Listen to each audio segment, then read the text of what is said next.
Jeudy has a historic game against his former team, the Denver Broncos, and what a great Monday Night Football game that was. Maybe the best of the year. Definitely one of the best Broncos Monday Night Football games I've seen in probably 9 years.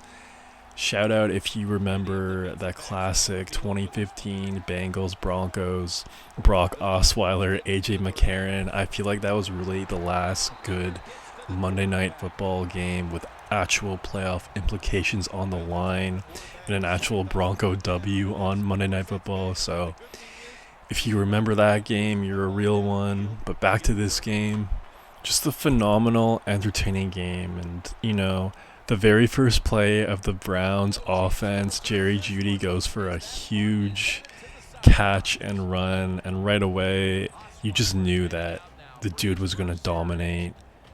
And my question to Jerry is just like, where was this when he was a Bronco, man? Like, where was this? I made a video about him a couple days ago and just how he's been doing pretty good with the Browns, and I think it was a win-win trade for both parties because it just wasn't working in Denver, but I just don't understand why.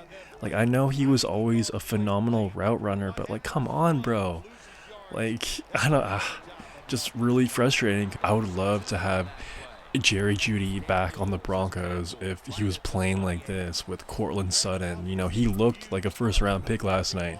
He looked like the guy that Denver hoped he would be at some point, but it is what it is. Regardless, good for him. He actually made history with his 235-yard game, the most in NFL history against his former team. Other wide receivers facing their former teams with good performances include Terrell Owens, who put up 213 against the Niners when he was with the Cowboys. So he definitely blew that number out of the water.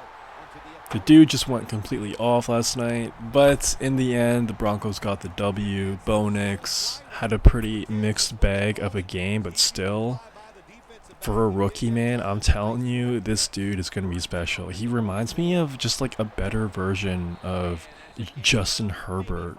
I really, really like his arm, and I just like his movement and his athleticism, man. I just can't believe the Broncos finally have a quarterback of the future. It's been a long 8 years, man. It's been a long 8 years, and yeah, going forward for the Browns, that was definitely not a 3-win team last night. I would love to see the Browns win-loss record if Jameis was the QB1 from the start.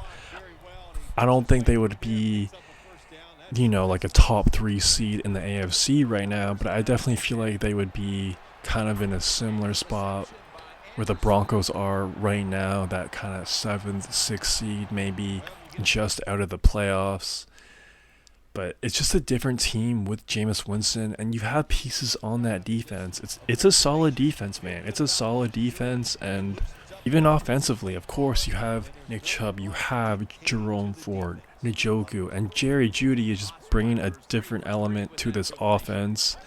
So if you're a Browns fan, not all doom and gloom. If you could just keep certain pieces on this team for next year and get rid of Deshaun Watson, I don't know if you could ever make the playoffs with Jameis Winston as your starter from the hop, just because, Jameis Winston obviously went off last night, but that's the story of Jameis. He's a complete gunslinger. He will throw the ball no matter what, and that's what we saw last night. He almost got 500 yards, but at the same time, he throws picks, and he throws picks in those critical moments. And last night, his performance was just the perfect embodiment of the Jameis Winston experience. Yeah, it's fun. Yeah, it's entertaining. Yeah, he's going to put up huge numbers, but is he going to actually win games on a week-to-week basis? Sometimes. The answer is sometimes, but I just don't think his sort of play is sustainable to be a starter in the NFL. As a backup, for a guy to throw in for 2 or 3 weeks when your QB1 is hurt, absolutely. So I expect the Browns to definitely re-sign Jameis, and who knows, maybe they'll draft a quarterback. Even though the QB draft class might be iffy, we'll have to find out. And the Browns will have a top 10 draft pick more than likely for this upcoming draft, and hopefully they execute on it and pick up a good player because, like I said, it's a good roster, man. They just need a quarterback. They kind of need a game manager, kind of. Like, imagine like Brock Purdy on the Browns. I feel like if Brock Purdy was on the Browns, I don't know, man, I would be pretty confident in calling that a wild card playoff team.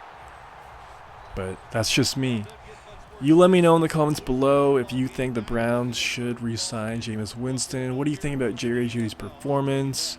What do you think about the Broncos going forward? Bo Nix? Let me know in the comments. So going forward for the Broncos, they're on their bye week for week 14, and then after that they play a critical game against the Colts at home. The Colts are really their only competition to stealing their 7th seed position in the playoffs right now. So if Denver wins that game, which they should, Anthony Richardson doesn't really scare me. I feel like the Broncos defense can handle them, even though they got pieced up last night in a really ugly way. They really missed Riley Moss, and they really need him back immediately. If the Broncos could win that game, then that would pretty much solidify them as a playoff team, and that would end one of the longest playoff droughts currently in the NFL. The only team that has a longer playoff drought than the Broncos are the New York Jets, and I believe it's a 14-year drought. Denver's drought has only been 8 years, so been a long time coming, man. Been a long time coming. And then, yeah, man, 3-4 weeks away, playoff football, and crazy how fast the season went by. You let me know who your favorite team is, and would you call this a good, successful, fun year for your NFL team? Let me know in the comments. It's just crazy how quickly it went by, but at the same time, a new season will begin, the playoffs. Really hyped for this playoffs. I think it's going to be really, really competitive. The NFC is completely loaded. AFC should be very entertaining because I feel like the Chiefs are very susceptible right now. And not only that, but they're trying to rewrite history and do something that's never been done before. So just a lot of storylines going into this NFC playoffs, man. Of course, you have Detroit trying to make it to their first ever Super Bowl. Josh Allen, the MVP of the league.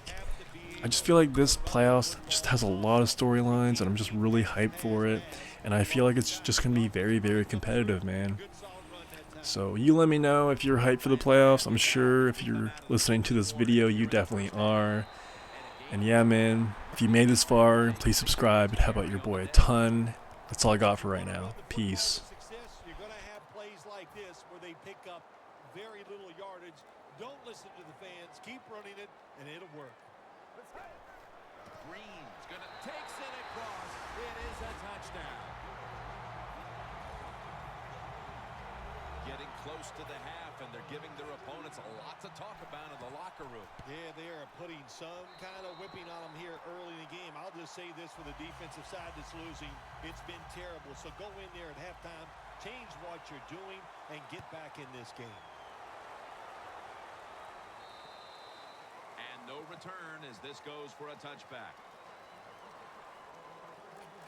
The Dolphins offense failed to muster a single first down the last time they had it. Let's see if their offense this time can create a few sparks. Well, you know the coaches were upset at them when they went to the sideline, so the sense of urgency is there. You should be fired up, and I expect a better crowd this time.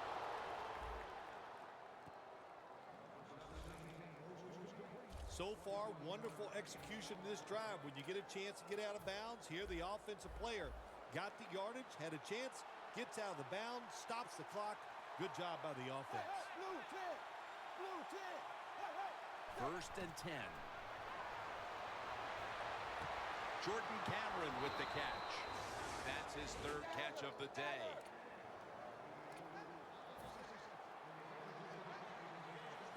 Good job of hurrying up and getting on that football and trying to get the play off.